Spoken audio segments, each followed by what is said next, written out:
इससे भी ज़्यादा क्या बढ़ावा दिया जाएगा कि मंदिरों के नाम पर हज़ारों लाखों करोड़ रुपए सैंक्शन किए जाते हैं।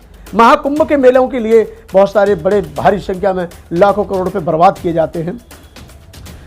जब ये बताइए, जब व्यक्ति के मन में राम है, तन में राम है, रोम रोम में राम है, तो फिर राम के ऊपर हज़ारों करोड़ रुपए बर्बाद करने की आवश्यकता क्या है। लेकिन जाने दीजिए, बहुत बड़ा लंबा विषय है, क्योंकि पता चला कि सारे देश के जो हमारे संत हैं, जो अपने आप को संत कहते हैं, हालांकि वो सौदागर हैं, हालांकि वो सौदेबाज हैं, उनकी टिकटें लगती हैं, उनके पास हज़ारों करोड़ की संपत्ति है और उनकी अकूत संपत्ति है जो किसी काम नहीं आती है। पकड़े जाते हैं 1000 करोड़, 4 कुंटल लोहा यानी सोना, 12 कुंटल सोना, इतना पैसा पकड़ा जाता है मंदिरों में, लेकिन वो किसी मानवता के काम में नहीं लगाया जाता, किसी जनहित के काम में नहीं लगाया जाता। कोई गरीबों के लिए मेडिकल खोला नहीं जाता, कोई इंजीनियरिंग कॉलेज नहीं खोला जाता, कोई सिलाई सेंटर नहीं चलता है, कोई कंप्यूटर सेंटर नहीं चलता है, कोई अनाथालय नहीं चलता है। हाँ, इन सभी विषयों को लेकर के वो अपना दुकान अच्छी चला लेते हैं, क्योंकि सबसे मेरे प्रिय देशवासियों, मैं हूँ आप सभी का शुभचिंतक भिक्षु थीरू ज्योति। मैं सर्वप्रथम मंगल कामना करता हूँ कि आप सभी का स्वास्थ्य और सुखी जीवन रहे, स्वस्थ रहें, सुखी जीवन रहे। आज मैं सबसे पहले तो समीक्षा टीवी के जो रिपोर्टर महोदय हैं पुनीत गौतम जी, मैं उनको धन्यवाद देना चाहता हूँ कि आज हमारे बहुजन मीडिया में एक चैनल समीक्षा संवाद जो चैनल है वो भी समाज के लिए दिन प्रतिदिन अच्छा कार्य कर रहा है, समाज को जागरूक करने का काम कर रहा है। और इस चैनल के माध्यम से बहुत सारे वो मुद्दे उठाए जाते हैं जिन मुद्दों से आज भी भारत की जनता अपरिचित रहती है। इन सभी बहुत सारी ऐसी घटनाओं से परिचित कराने का काम हमारे बहुजन मीडिया के साथ साथ समीक्षा संवाद चैनल भी कर रहा है। एक जैसे कि माहौल देख रहे हैं कि आजकल एक वीडियो वायरल हो रहा है कि जिन बाबा साहब डॉक्टर अम्बेडकर ने 22 प्रतिज्ञाओं को स्वीकार किया था और 22 प्रतिज्ञाओं के माध्यम से ये कहा गया था कि मैं अंधविश्वास में विश्वास नहीं रखूँगा, मैं ब्रह्मा विष्णु महेश को भगवान नहीं मानूंगा, ना ही उनकी पूजा करूँगा। बहुत सारी ऐसी बातें थी जो 22 प्रतिज्ञाओं के अंदर में आती हैं। जिन व्यवस्थाओं का बाबा साहब अम्बेडकर ने सदैव विरोध किया और जिन व्यवस्थाओं से भारत को मुक्त करने के लिए, जिन बड़ौदवाद व्यवस्था और मनुवादी व्यवस्था और जो अंधविश्वास, कर्मकांड, पाखंडवाद, ऐसी व्यवस्थाओं से मुक्त करने के लिए उन्होंने बौद्ध धर्म को स्वीकार किया। और बौद्ध धर्म एक ऐसा धर्म है कि जो किसी धर्म के लिए, जाति के लिए, विशेष जाति के लिए, संप्रदाय के लिए, वो सबके लिए बराबर है। क्योंकि बाबा साहब अम्बेडकर ने जो धर्म अपनाया था, बड़े सोच विचार करके, बड़े ही बहुत गहन अध्ययन, पठन, चिंतन, मनन के बाद बौद्ध धर्म स्वीकार किया। और इसके लिए वो उन्होंने लंबे समय तक अध्ययन किया था, बहुत लंबे समय तक अध्ययन किया था और सभी धर्मों का किया था। लेकिन उन्होंने, बाबा साहब ने ये विचार किया कि यदि मैं अपने समाज को बौद्ध धर्म दे के जाऊँगा तो इसमें शील है, सदाचार है, मानवतावादी विचार हैं, समानता है, एक दूसरे को सम्मान दिया जाता है और व्यक्ति भगवान बुद्ध के बताए हुए मार्ग पर चलेगा तो स्वतः ही अपने जीवन का कल्याण करेगा, अपने पड़ोसियों को भी अच्छा मार्ग बताने का कष्ट करेगा। बिल्कुल बताएगा, सही बात है, क्योंकि बुद्ध का धर्म इतना अच्छा है। आप सभी देखते हैं, देशवासी सभी जानते हैं, विदेशों में भी जानते हैं कि आज बुद्ध का विचार और बुद्ध की विचारधारा पूरे देश में और पूरे देश के साथ अन्य देशों में बड़े पैमाने पर मानी जाती है। और उस विचारधारा पर चल कर के बहुत सारे देशों ने तरक्की की है, उन्नति की है और वो देश विकसित हुए हैं और हमारे देश से कई गुना आगे प्रगति के मार्ग पे अग्रसर हैं। मैं अपने देश की बुराई नहीं कर रहा हूँ, मैं इस देश का रहने वाला हूँ, इस मिट्टी में ही मेरा भी जन्म हुआ है, इस धरती के प्रति मेरी पूरी सहानुभूति है और मैं इस भारत का नागरिक हूँ।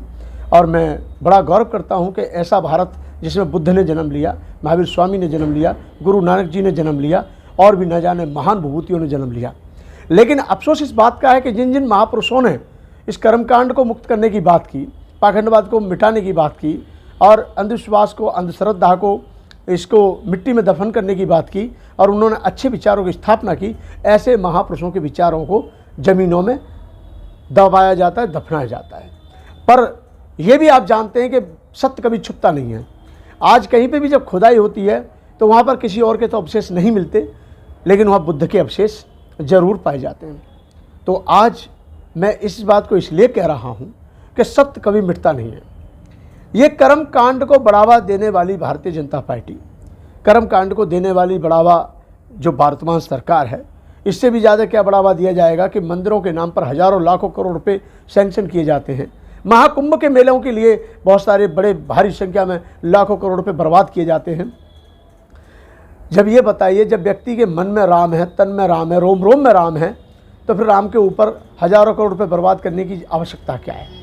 लेकिन जाने दीजिए, बहुत बड़ा लंबा विषय है, क्योंकि पता चला कि सारे देश के जो हमारे संत हैं, जो अपने आप को संत कहते हैं, हालांकि वो सौदागर हैं, हालांकि वो सौदेबाज हैं, उनकी टिकटें लगती हैं, उनके पास हज़ारों करोड़ की संपत्ति है और उनके अकूत संपत्ति है जो किसी काम नहीं आती है। पकड़े जाते हैं 1000 करोड़, 4 कुंटल लोहा यानी सोना, 12 कुंटल सोना, इतना पैसा पकड़ा जाता है मंदिरों में, लेकिन वो किसी मानवता के काम में नहीं लगाया जाता, किसी जनहित के काम में नहीं लगाया जाता। कोई गरीबों के लिए मेडिकल खोला नहीं जाता, कोई इंजीनियरिंग कॉलेज नहीं खोला जाता, कोई सिलाई सेंटर नहीं चलता है, कोई कंप्यूटर सेंटर नहीं चलता है, कोई अनाथालय नहीं चलता है। हाँ, इन सभी विषयों को लेकर के वो अपना दुकान अच्छी चला लेते हैं, क्योंकि सबसे बड़ी बात है हमारा देश अंधविश्वास में इतना डूबा हुआ है कि आप किसी मंदिर के बारे में कितना ही बताओ कि इस मंदिर में ये होता है वो होता है, परंतु लोग क्या कहते हैं कि जो कर रहा है करने दो, भगवान सजा देगा।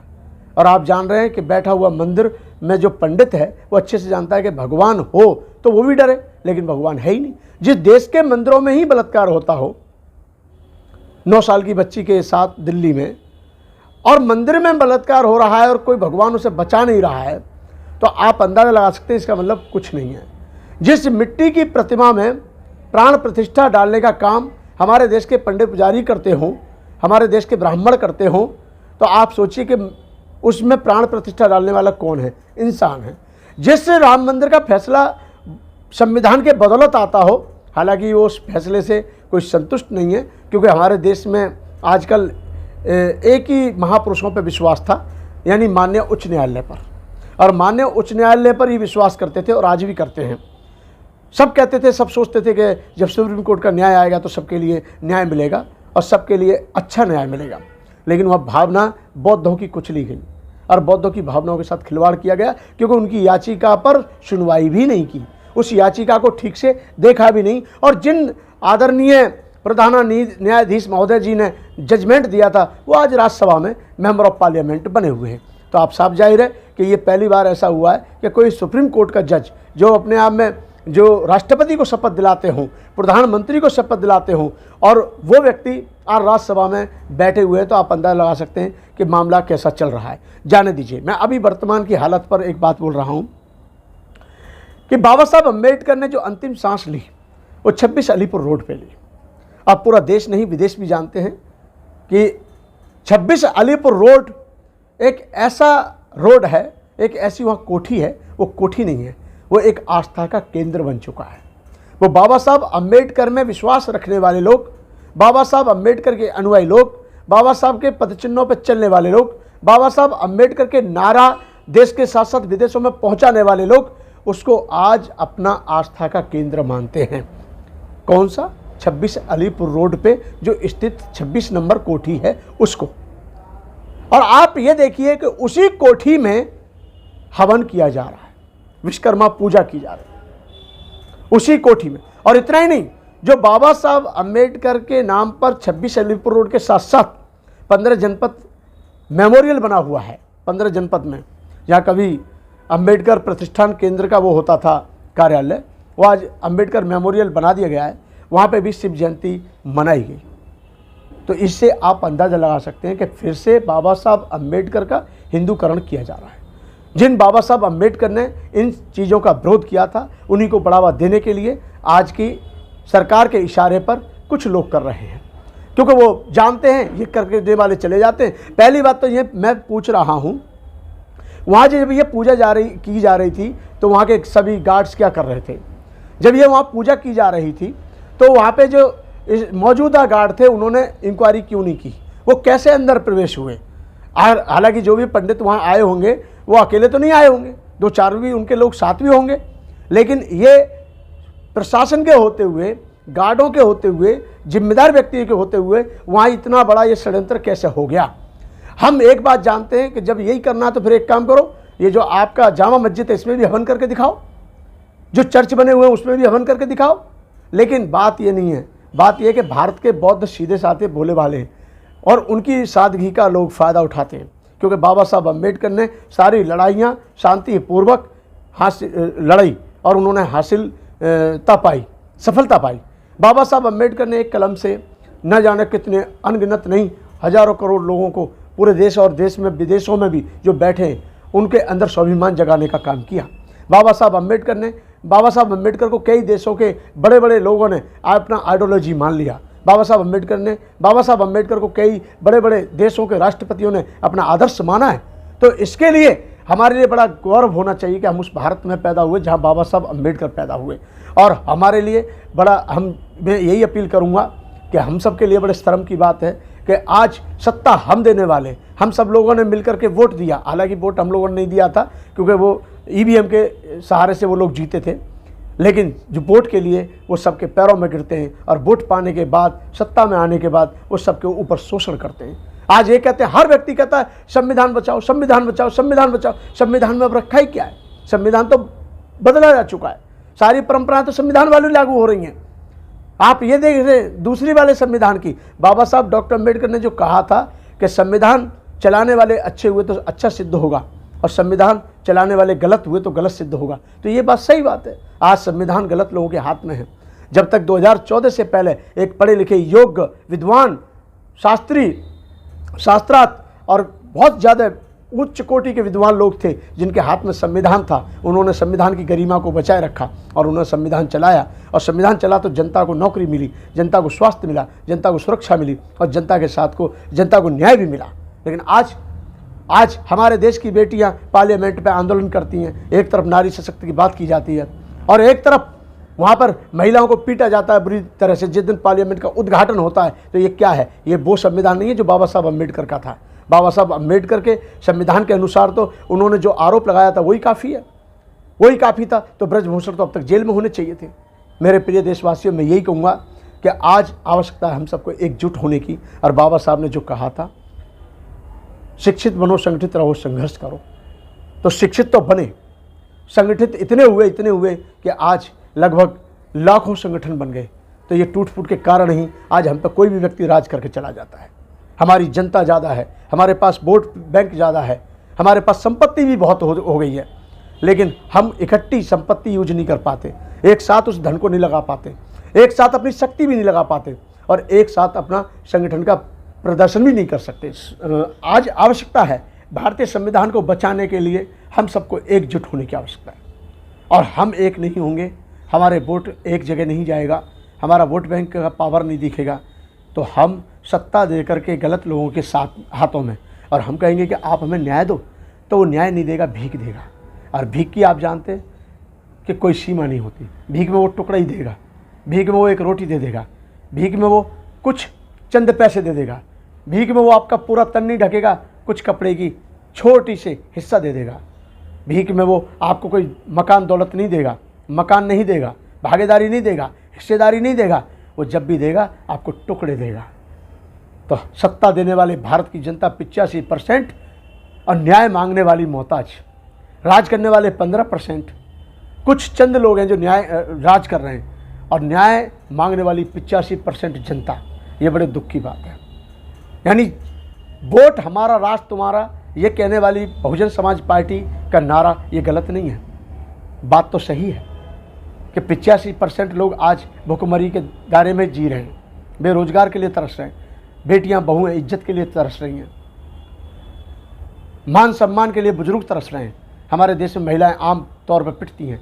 आज भी मुंह पर, हमारे गरीब आदमी के मुंह पर पेशाब किया जाता है और उसको मुख्यमंत्री बुला करके अपने साथ कहता है कि तुम मेरे लिए सुधामा हो। वाह, क्या रूप है तुम्हारा। जिसने किया उसको सज़ा मिलने की बजाय उसको कहा जा रहा है सुधामा हो, उसको तुम सत्ता में हो, तुम्हारी पावर है, तुम मजबूत हो, उस पर तुमने कार्रवाई क्यों नहीं की, उसको तो सज़ा होनी चाहिए थी। आज चाहे वो, मैं ये नहीं कहता, एक भारत में जितने भी अवैध जो भी काम होते हैं वो किसी भी समाज के साथ हो। आप ये ना सोचें कि ब्राह्मण दुखी नहीं है इस सत्ता से या ब्राह्मण इस व्यवस्था से दुखी नहीं है। ब्राह्मण और ब्राह्मण के बच्चे सब दुखी हैं, ठाकुर भी दुखी हैं, पंडित भी दुखी हैं। अच्छे, मेरा मानना वही है, अच्छे लोग जो दुखी हैं वो इस सरकार में दुखी हैं। और सबको, चाहे ब्राह्मण हो, जाटव हो, भंगी हो, जो भी सभी समाज के लोग हों, मेरा किसी से कोई गिला शिकवा नहीं है। आज हम सबको मिलकर, भारतवासियों को मिलकर के इस संविधान को बचाकर अच्छे लोगों के हाथ में देना चाहिए। और हाथों में जब जाएगा संविधान तो संविधान लागू होगा, तो आपके बच्चे दर की ठोकरें नहीं खाएंगे। मैं उम्मीद के साथ, विश्वास के साथ यही कह सकता हूं कि आज भी वक्त है, और वक्त के साथ अगर आप जाग जाएंगे तो वक्त का सदुपयोग करते हुए आप आगे बढ़ जाएंगे, क्योंकि वक्त की रफ्तार तो तेज़ है। और हमने गलत लोगों के हाथ में सत्ता देके हम आए दिन डंडे खाते हैं, हमारे छात्र पीटे जाते हैं, किसान पीटे जाते हैं, 700 से ज़्यादा किसान मर जाते हैं, उसके बाद हमारे प्रधानमंत्री माफ़ी मांगते हैं। ये क्या बात हुई? 700 लोगों की मौत के बाद आप माफ़ी मांग रहे हैं? क्या वो 700 लोगों के परिवार उजड़ गए, उनके घरों के साया छिन गए? तो इसलिए मैं आज भारतवासियों से कहूँगा कि ये जो कर्म कांड को बढ़ावा दिया जा रहा है, इस पर हम सबको एकजुट होना चाहिए। और हमें कुछ नहीं चाहिए, हमें ये चाहिए कि बाबा साहब के विचार को ज़िंदा रखना चाहिए। बाबा साहब की विचारधारा जिंदी रहेगी तो मिशन जिंदा रहेगा। तो आज जो उन्होंने हवन करके ये सिद्ध किया कि हम इसका हिंदूकरण कर रहे हैं, तो ये उनकी सोच गलत है, क्योंकि आज अम्बेडकरवाद जाग चुका है। आज अम्बेडकरवादी जाग चुके हैं, और अम्बेडकरवादी नहीं जागा, आज इस देश का अच्छा, सच्चा और अच्छी सोच रखने वाला ब्राह्मण भी जाग चुका है। वो भी जानता है, और ठाकुर भी जान चुका है, बनिया भी जाग चुका है। सभी देश के, सभी समाज के, हमारे देश के सभी समाज के लोग आज पूर्णतः जाग चुके हैं। और मैं समझता हूँ आज हमारे भारत की जागरूक जनता इसको अब बर्दाश्त नहीं करेगी, और चाहे वो अत्याचार किसी के ऊपर हो, उसके लिए हम सबको एकजुट होना चाहिए। आप सभी को बहुत बहुत साधुवाद।